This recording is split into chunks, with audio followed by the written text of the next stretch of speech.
The Unsolved Mystery of the Black Dahlia Murder. Full documentary. Introduction. On January 15, 1947, Los Angeles awoke to a nightmare. A mother pushing her stroller down Norton Avenue noticed something unusual in a vacant lot.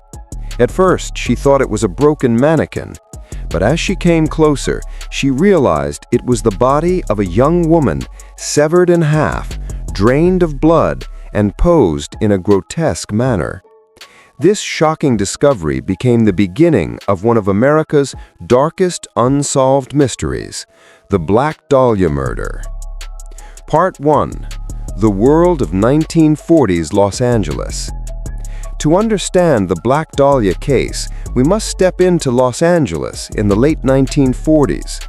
It was a city of contrasts.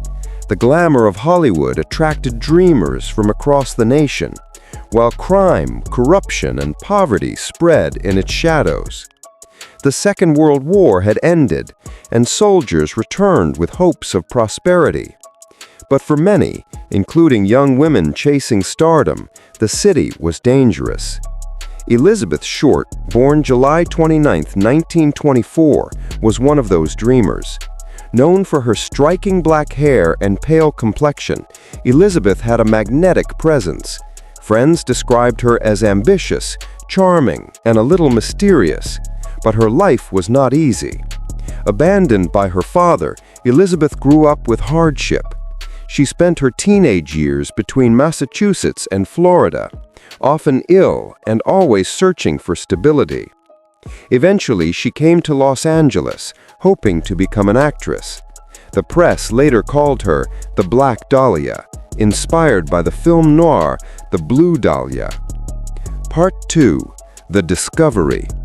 On that fateful January morning, Elizabeth's body was found in a horrifying state. She had been cut in half with surgical precision. Her mouth was slashed from ear to ear in a Glasgow smile. Her body had been washed clean, with no trace of blood. Immediately, detectives suspected someone with medical knowledge. The crime scene left no clues, no footprints, no fingerprints, no blood. It was as if the killer had vanished into thin air. The LAPD launched a massive investigation. Over 150 detectives worked on the case. Reporters swarmed, turning the tragedy into sensational headlines. Elizabeth's private life was dissected in the newspapers. Was she an innocent girl chasing her Hollywood dream? Or was she a mysterious woman living a dangerous double life? The press painted conflicting images, fueling public fascination. Part 3. The Investigation and Suspects. The case soon produced hundreds of suspects, but only a few stood out. Among them was Dr. George Hodel, a wealthy and eccentric physician. Hodel had a dark reputation. Years later, his own son, Steve Hodel, a former LAPD detective, accused him of being the killer. Wiretap recordings from the 1940s captured Hodel making disturbing statements about women and cryptic remarks that suggested involvement in the murder. Another suspect was Mark Hansen, a nightclub owner. Elizabeth had lived in his home for a short time. Although he denied any wrongdoing, his story contained inconsistencies that kept him on the suspect list. Other suspects included aspiring actors, servicemen, and men Elizabeth had dated.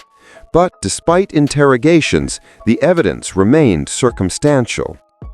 Part 4. Media Frenzy. The Black Dahlia case was unlike anything America had seen before. Newspapers sensationalized every detail. Elizabeth was described as both a party girl and a lonely dreamer. Her reputation was twisted by headlines, while the killer remained free. The media's obsession turned her into an icon of tragedy, and Los Angeles into a city haunted by fear. Women were warned not to go out alone. Men whispered of shadowy figures, secret Hollywood parties, and a killer protected by power. Was the Black Dahlia's murder a random act of violence, or something far more sinister, connected to corruption and privilege? Part 5. Theories and Conspiracies. Over the decades, countless theories emerged. Some believed Elizabeth was murdered by a jealous lover. Others argued she became entangled in Hollywood's underworld of drugs and crime. Still others suggested the LAPD itself was compromised, covering up for powerful men. George Hodell's name resurfaced time and again. His medical knowledge, his access to surgical equipment, and his disturbing lifestyle made him a prime suspect, yet no charges were ever filed. Some theorists claim Elizabeth was the victim of a sadistic serial killer who struck again in Los Angeles. Others argue she was chosen as a scapegoat by corrupt officials and that the truth was buried to protect reputations. Part 6. Legacy. The Black Dahlia's murder remains unsolved. More than 75 years later, it is still one of America's most famous cold cases. Books, films, and documentaries continue to speculate about what really happened.